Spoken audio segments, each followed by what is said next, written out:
Instead of going over solver outputs and going deep into strategy, I wanted to try something different for this video.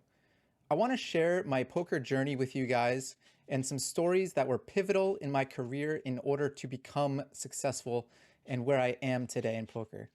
I think it's underrated to talk about how we've gotten to where we are and focus on all of the mistakes that we have made so that others can learn from our mistakes and continue their journey in a more successful manner. So let me share a story with you guys of how I lost my bankroll early on in my career and how it impacted my trajectory in poker afterwards. It was 2011, and after many attempts of trying to build up a significant bankroll in poker, specifically online poker, I was ready to finally take it serious. I started watching all of the videos that I could. I started reading all of the books that I thought were relevant to improving my game. And I was living at my friend's house at the time. My goal was to get out of his house and go move to Vegas because anyone that was anybody in poker was living in Vegas, playing high stakes, or at least according to what I thought was success. And so I spent 8 hours a day playing online, studying, trying to get better. And eventually I was able to build a bankroll of about $2,000, which was where I started, up to about $40,000. And I was ready to move out of my friend's house and to Vegas. So it was about January of 2011, right before the Black Friday. If you're not familiar with that, it was the day in which online poker was effectively shut down by the US government, but more on that in a little bit. And so I was ready to go to Vegas. I found a house which had a bunch of other poker players that were aspiring to the same things that I was, and I dove right in. I became a professional poker player. I took that 40K and I looked for the best game that I could play in the live casinos because my goal was to, after building up my bankroll from online poker, to take that bankroll and to continue growing it in the live games in Vegas. So I found a great game at the Wynn, which was a very recreational heavy game up to 510, 1020. There was a lot of potential at these games to make a lot of money. So I decided I was going to play the 510. And with all of the things that I learned grinding at my friend's house, good bankroll management, strategy, everything, I decided to use all of that and be a 510 grinder at the Wynn. The game was uncapped, so I felt like there was a lot of potential there for me to make a lot of money. One day, I was playing the 510, as I usually was. I normally bought in for about 1K or 2K at max, and I had built my 40,000 all the way up to around 80,000 at this point. So I had been very successful grinding day in, day out, being disciplined with bankroll management, using my strategy, really paying attention to all of the other players. And at this point, it was about to go sour. A new player sat down that I hadn't seen before, and because the game was an uncapped game, players often sat with 40K stacks or 100K stacks at a 510 game. And so this player bought in deep. I think it was something around 40K. And so I observed this player play a lot of different pots in 3-bet scenarios, 4-bet scenarios, and they always showed hands that I wasn't expecting to see. So I thought to myself, okay, I'm going to get this guy a la Phil Hellmuth, right? I'm going to trap him. I'm going to use my strong ranges that I've constructed playing online poker for years. And this guy is just going to punt off his stack to me if I'm just patient. I end up getting into a pot with him where I get stacked and I start to steam a bit. I rebuy for my normal 2K. And we get into another pot not too long after where the guy shows me a hand I was not expecting to see. And so again, I start to steam even more. It's at this point that I'm down 4K. This guy's sitting with a very large stack and I want to get my money back. So I did something that I don't normally do. I bought in deep to try and cover this player, or at least cover a part of the stack that they took from me.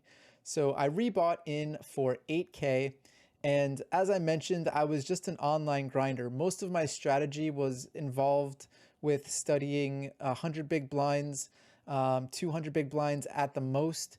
And so I wasn't prepared to play deep stacked against this maniac player. We get into a pot where the player opened from early position, and I looked down at pocket kings from the big blind. I 3-bet, and the player immediately 4-bet. Now, we were 8K deep in a 5-10 game, so I thought it was going to be okay to sometimes call in this scenario. So I call, flop came 9-2-2, and I decided to check. The other player decided to bet, and I check raised at this point, thinking, okay, this guy has been playing so many bad hands. I must be ahead on this texture. This is the perfect texture for me. I have an overpair. They're going to stack off if they have queens or jacks or tens, or maybe even a 9 because they're so loose aggressive. And we end up getting the money in on the turn after he calls the flop, and he rolls over 4-2 suited. So I was not expecting for the player to 4-bet from early position with 4-2 suited, and needless to say, at this point I am full-blown tilted. I am just aware enough to be able to get up from the table knowing that I am super tilted, and also that I literally don't have any more chips in front of me, so I would have to go to my box to get another buy-in. So I get up off of the table and I go back to my box at the cage, and I sit there deliberating whether or not I was going to take some more money to the table. But luckily I had learned just enough of discipline to not rebuy in this poker game. So I decided to leave. Unfortunately for me, as I was leaving the poker room, there are a bunch of blackjack tables at the Wynn. And so I saw these, and immediately I had a memory flash before my eyes of when I first got to Vegas. I went on a blackjack heater and won something like $10,000. And so I thought to myself, this is how I'm going to erase my poker mistake. I'm going to go on a blackjack heater. I'm going to get back all of the money I lost, and it's like this day never happened. So I go back to my box and withdraw another $6,000. I go to the blackjack table, which was a $100 min, a fairly big game if you're not used to playing blackjack, and I ended up losing the $6,000 within 15 or 20 minutes. So after I dusted off this 18K of my 80K bankroll, I went home with my tail between my legs. I was so ashamed. I decided I was just going to sleep it off, maybe, go out and party with some friends, try and get my mind off of it. But the problem was I woke up the next day still thinking about this moment. I couldn't get over the fact that I had made such a big blunder in my poker career so early on that I was even more stubborn in trying to think that I could just win all the money back and force higher action. So I continued to buy into this 5-10 game the next couple of weeks for 4K or 5K at a time, thinking, okay, I can just, if I just win one big pot, maybe I'll get back into the green and we'll be good, and I'll be at the top of my bankroll. And so I kept chasing this loss, this one significant loss, and it turned into a lot of significant losses. I ended up making really bad bankroll decisions. I started playing in games I probably shouldn't have been, and I even moved up in stakes at one point, trying to play the 10-20 game that was running just so that I could maybe get back to even from this one loss. And something in my mind just switched off. It wasn't uh, it wasn't logic anymore. It was just emotion. And up until this point, I had been so disciplined with the studying, with the bankroll management, that I was able to make that 2K into 40K and move out to Vegas and live my dream, that I was now just so defeated that I had made the biggest mistake you could absolutely make as a poker player. I went broke. I ended up continuing to play in these big games, trying to get my money back, and I eventually went dead broke. I had something like 4K left in my online account, but I was dead broke in terms of cash. I couldn't play the live games anymore unless I took out my money from online. So I decided I was going to just take that 4K online and regrind my bankroll. I've done it once before with the 2K into 40K. I can definitely turn 4K back up to the 40K and maybe even continue to play the 510 at the win.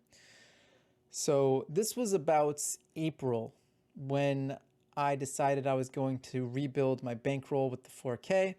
And as a lot of you know, April was when the Black Friday event happened. So Black Friday happened and my Full Tilt Poker account, which is where I left that 4K, was now locked. And I was actually dead broke at this point. So I had zero to my name. And the only thing I had left was a Breitling watch that I purchased early on in my career, thinking it was, something that every poker player had to have, a really cool watch. And so I had to sell this watch to get a bankroll so that I could even go to the casino anymore. So I ended up selling the watch for something like $2,700. And I took the money that I made from the watch and started to grind the 2-5 at the win to try and rebuild this roll that I had destroyed. So it was a combination of terrible decisions that culminated into one of the worst moments of my poker career. From there, I had a really hard time recovering. I didn't have a big bankroll to play live poker, and so I ended up needing to get a backer so that I can play in those games again. I was able to rebuild my bankroll through this backer, but it took me a really long time. And the biggest thing that a lot of poker players don't think about is the opportunity cost of making such a bad decision. So when I torched my 80K bankroll, it wasn't just a bad decision in itself.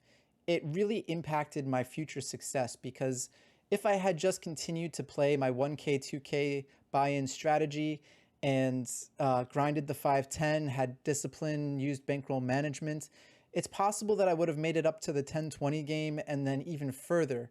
So the fact that I cut myself short at such an early part in my career had such a big snowball impact on having to try and get back into that scenario, which I was already happily in. So it went from, 80K, able to play whatever game I wanted at 510, had the potential to get to 10-20, and then from there, who knows, to I was dead broke. I needed a backer to even play 2-5.